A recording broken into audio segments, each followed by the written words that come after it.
ওয়াকার স্যারকে যখন থ্রেট দেওয়া হলো, তখন আমি আবার বলি, ওয়াকার স্যারকে যখন থ্রেট কন্টিনিউয়াস দেওয়া হলো, ওয়াকার স্যার তখন বিরক্ত হয়ে ওকে বলছে, না, ডিজিএফআই তে রাখা যাবে না, তাকে কাশিমপুর কারাগারে, যেটা রেগুলার সিস্টেম, ওইটা এনে পাঠাও। It indicates.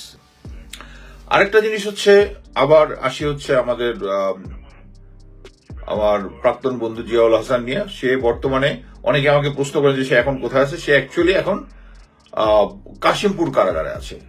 কাশিমপুর কারাগার এই যে হাই সিকিউরিটি প্রিজন, এখানে আমার মনে হয় যে ও যখন এই কয়দিন ছিল ডিজিএফআই এর হেফাজতে যখন ছিল, তখন অ্যাকচুয়ালি তাকে তার কাছে যত ধরনের অ্যামিনিটিস ছিল, টিভি তারপরে ফোন ইউজ করা, সবকিছু সে করতে পারত। এবং ওইখানে থেকেই সে সবাইকে থ্রেট দিচ্ছিল, তারেক সিদ্দিকীকে থ্রেট দিচ্ছিল, ওয়াকার স্যারকে। এবং একটা সিচুয়েশনে আমি যেটা বুঝেছি, ওয়াকার স্যারের এগেনস্টে অ্যাকচুয়ালি সম্ভবত আমি যেটা শুনেছি যে 3টা অডিও আছে। একটা হচ্ছে ভারতের সাথে কথা বলা, আর 2টা সম্ভবত যখন এই আন্দোলনকে দামানোর ব্যাপারে উনি কিছু কথাবার্তা বলেছে তারেক সিদ্দিকের সাথে, ওই কথাবার্তাগুলা। জিয়াকে তারেক সিদ্দিকী ফোন করে বারবার অনুরোধ করতেছে এই ধরনের কোনো কিছু না করতে, আর জিয়া বলতেছে যদি আমাকে ফাঁসা দেওয়া হয় আমি সবার কথা বলে দেবো। বলে দেওয়া তো কোনো সমস্যা না, বাট জিনিসটা হচ্ছে তাকে সে বার্গেন যেটা করতেছে, সে এখান থেকে যেন পালিয়ে যেতে পারে এরকম একটা ব্যবস্থা করতে।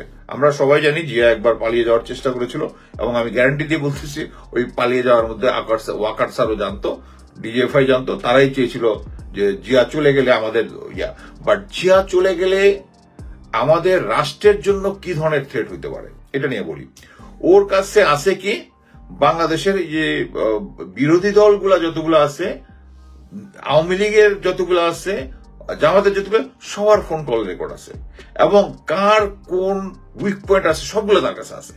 সো এইগুলা সহ সে যদি বিদেশে পালায় যায়, Bangladesh is in more danger. Waker sir হয়তো শুধু নিজেরটা চিন্তা করতেছে যে হ্যাঁ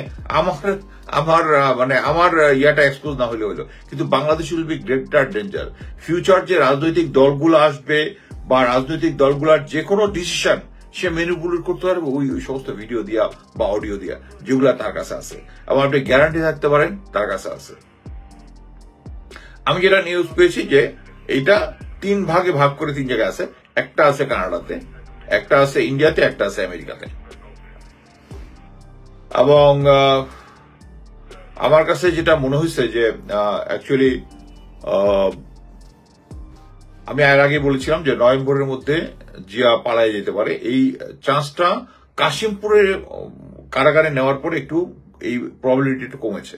কিন্তু একটা জিনিস বুঝতে হবে যে আমরা কি জানি, জিয়ার বাসায় অলমোস্ট 75 or 77 মিলিয়ন ডলারের মতো ফরেন কারেন্সি পাওয়া গেছে। সো এই কারেন্সি শুধু বাসায় রেখেছে, বাকিগুলো কিন্তু তার ফ্যামিলি তো আমেরিকায় পাঠিয়ে দিয়েছে। তার সাথে কিছু আছে, সে কিছু যে লন্ডনে থাকে মশিউর রহমান মামুন, ওর কাছে একটা বড় অঙ্ক পাঠিয়েছে। এগুলো সব নথিতে পাওয়া গেছে তার বাসায় যখন সার্চ করে। এই যে টাকাগুলো আছে, এই টাকাগুলো কিন্তু সে খরচ করতে পারবে। মনে করেন যে কি ধরনের খরচ করতে পারবে, সেখান থেকে পালিয়ে যাওয়ার জন্য খরচ করতে পারবে। মনে করেন যে এখন ওয়াকার স্যার বা জেনারেল কি বলে তারেক সিদ্দিকী সবাই চাচ্ছে ও পালায় যাক। পালায় গেলে তাদের লাভ হবে, কিন্তু দেশের ক্ষতি হবে। দেশের পলিটিক্স এর মধ্যে যারা যারা গুরুত্বপূর্ণ ব্যক্তি আছে সবার জিনিসপত্র ধরা। এবং সরি টু সে, আমাদের সবার মধ্যেই কিছু না কিছু ভাইস আছে, হয় নারী, টাকা পয়সা, নাইলে ইন্ডিয়ার সাথে যোগাযোগ, সবকিছু আছে। সো বাংলাদেশে যে এখন পলিটিক্যাল যারা পুরোনো পলিটিশিয়ান সবার সবকিছু তার কাছে আছে। সো ও চলে গেলে দেশের ক্ষতি হবে, আর ও যদি থাকে তাহলে ইন্ডিভিজুয়াল তারেক সিদ্দিকী আর হয়তো বা জেনারেল ওয়াকার বা অন্যান্য যারা আছে তাদের ক্ষতি হবে। সো এই জিনিসটা আমাদেরকে খুব ভালোভাবে চিন্তা করতে হবে যে জিয়াউল আহসানকে আমাদেরকে, আমি আগেই যেটা বলেছি, একটা স্পেশালাইজ টিমের মাধ্যমে ইন্টারোগেশন করতে হবে। আরেকটা জিনিস বলি, ওকে কিন্তু ইন্টারোগেশন কিছুই হচ্ছে না, ওর ইন্টারোগেশন কিছুই হচ্ছে না। ও যেটা চাচ্ছে শুধু ওইটাই ও বলতেছে, আর কোনো কিছু না। মাঝে মাঝে থ্রেট দিচ্ছে লোকজনকে, আর ওকে ইভেন ইন্টারোগেশন, আমি এর আগের একটা ইয়াতে বলেছি যে যখন সে ইয়াতে যায়, ডিবির কাছ থেকে যখন ওই যে আদালতে নিবে, তার আগে পলকের সাথে দেখা হয়েছে। সে পলককে পুলিশের সামনে ধুমাধুম থাপড়াইছে সে। কি জন্য? কারণ সে ওই যে বলেছিল যে ইন্টারনেট বন্ধ করছে হচ্ছে জিয়া। এটা তো আমি অনেক আগে থেকেই বলে দিচ্ছি যে ইন্টারনেট ও ফিজিক্যালি লোক পাঠায় জিয়া এটা বন্ধ করছে, বাট সে কেন পাবলিকলি বললো এটার জন্য কলমকে সে পিটাইছে। মানে ভার্চুয়ালি তার কোনো পাওয়ারই নাই। এই পাওয়ারটা এবং ওয়াকার স্যারকে যখন থ্রেট দেওয়া হলো, তখন আমি আবার বলি, ওয়াকার স্যারকে যখন থ্রেট কন্টিনিউয়াস দেওয়া হলো, ওয়াকার স্যার তখন বিরক্ত হয়ে ওকে বলছে না, ডিজে হইতে রাখা যাবে না, তাকে কাশিমপুর কারাগারে যেটা রেগুলার সিস্টেম ওইটা এনে পাঠাও। It indicates that Waker sir got lot of power over the intelligence organization. উনি বলতে পারে যে ডিজে হয়তো আমি চালাই না, প্রধান উপদেষ্টা চালায়, বাট এখানে হচ্ছে তার লোকজন এখানে আছে। মেজর জেনারেল ফয়েজ আছে হচ্ছে ইয়াতে। জেনারেল ফয়েজ উনি, ওনার সাথে আমি চাকরি করেছি, গোয়েন্দা সংস্থাতে চাকরি করেছি, উনি আমার বস ছিল। যেটা হয় কি, বেশি ক্যারিয়ার টাইপ অফিসার হলে যেটা হয়, তারা দেশকে গুরুত্ব দেওয়ার থেকে তারা ক্যারিয়ারকে বেশি গুরুত্ব দেয়। আর ক্যারিয়ারকে বেশি গুরুত্ব দিলেই তারা সিনিয়রের কথা শুনে আর কি, মানে মিলিটারি সিনিয়রের কথা বেশি শুনে, পলিটিক্যাল না। হি ইজ নট পলিটিক্যাল, তাকে আমি আওয়ামী লীগ বলতেছি না, বাট হি ইজ ক্যারিয়ারিস্ট। বাট ক্যারিয়ারিস্ট লোকজন গোয়েন্দা সংস্থায় আসলে তারা সবসময় চেষ্টা করে ক্যারিয়ারটাকে এইটা ইউজ করে ক্যারিয়ারকে কিভাবে আগায় নিতে হবে। সো আমি যেটা শুনলাম, ফয়েজ স্যার অলরেডি আগের যে হামিদ স্যার ছিল, হামিদ স্যারের কিছু স্টাফকে গুরুত্বপূর্ণ স্টাফকে তার গুরুত্বপূর্ণ অ্যাপয়েন্টমেন্টে দিয়ে আসছে। এইগুলা মানে ঠিক ওয়াইজ ডিসিশন আমি বলবো না, ওনার এগুলা চিন্তা ভাবনা করে দেখা উচিত। তো আমি যেটা মনে করি যে একটা স্পেশালাইজ টিম করে জিয়াউল হাসানের যে সমস্ত তথ্য সিনসিয়ারলি যদি আমি চাই বাংলাদেশকে একটা রিকনস্ট্রাকশন করতে, আমাদের এখন মেইন কাজ কি, ভারতীয় এজেন্ট বাংলাদেশের মধ্যে যা আছে এগুলোকে বের করা।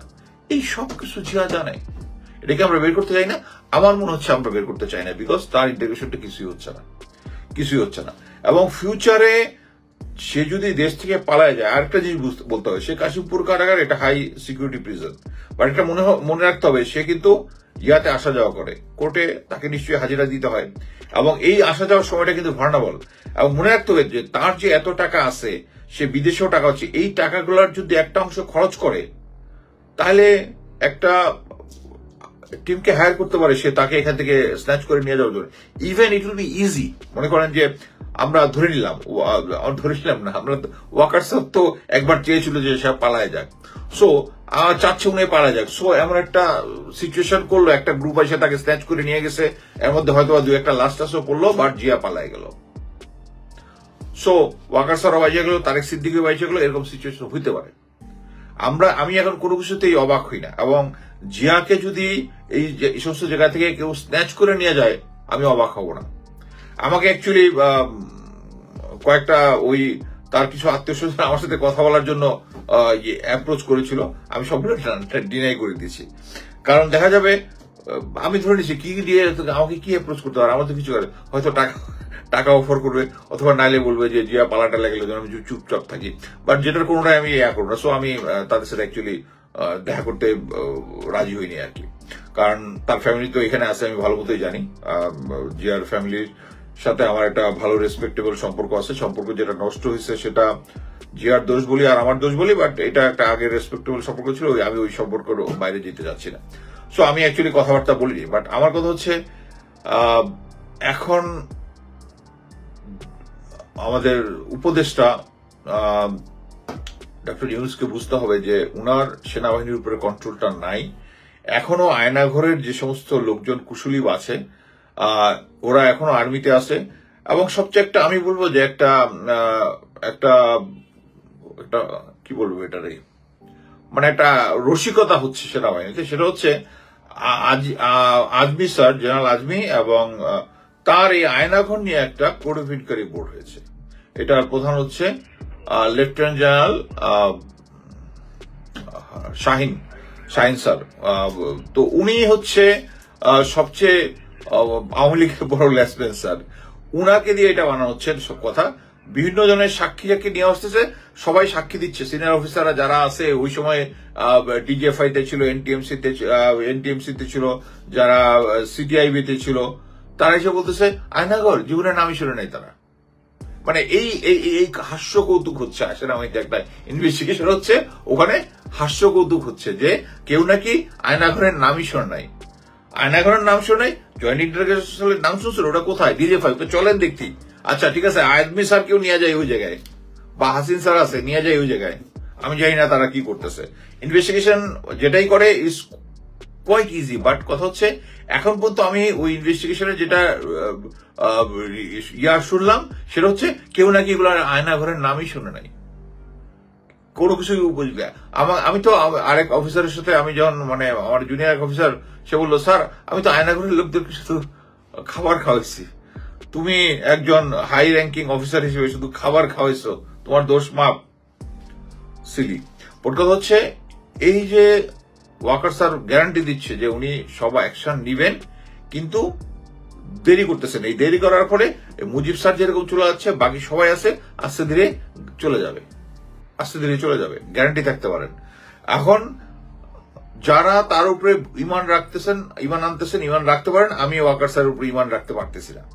কারণটা হচ্ছে উনি তলে তলে আবার ও চরমনায়ের পীরের সাথেও কথা বলে, হামিদ স্যার আগের যে ডিজে ছিল তার সাথেও যোগাযোগ রাখে। সো এটা অ্যাকচুয়ালি আমি মনে করি যারা মানে অ্যাকচুয়ালি দেশকে চালাইতেছে, এটা আমি কনফিউজড। মানে যারা যারা এই সেনাবাহিনী থেকে যারা যারা গেছে সবারই আইদার 25 ফেব্রুয়ারির ইয়ার এভিডেন্স টেম্পারিং এর ইয়া আছে, অথবা তারা আওয়ামী লীগের সাথে বিভিন্ন সময়ে বিভিন্নভাবে এঙ্গেজ হয়েছে। এটা আমি আগে কয়েকটাতে বলছি, এখন আর ডিসাইড বলবো না। বাট কথা হচ্ছে আমরা ঠিক মতো চলতেছে না সবকিছু। এটা যদি আমরা না বুঝি, আমাদের স্টুডেন্টরা যদি না বুঝে, তারপরে ফিউচারে হয়তোবা আমি তো আগেরটাই বলছি যে 6 মাসের মধ্যে দেখবেন যে এই যে ভারত এই যে সমস্ত প্রোপাগান্ডা আমাদের কাছে চালাচ্ছে, এই জিনিসগুলা চালাইতেই থাকবে, চালাইতে থাকবে। একটা সিচুয়েশন আসলে হয়তোবা দেখা যাবে যে এই সরকার ফেল করেছে, হতে পারে জিনিসটা। এবং এটা ভারত খুব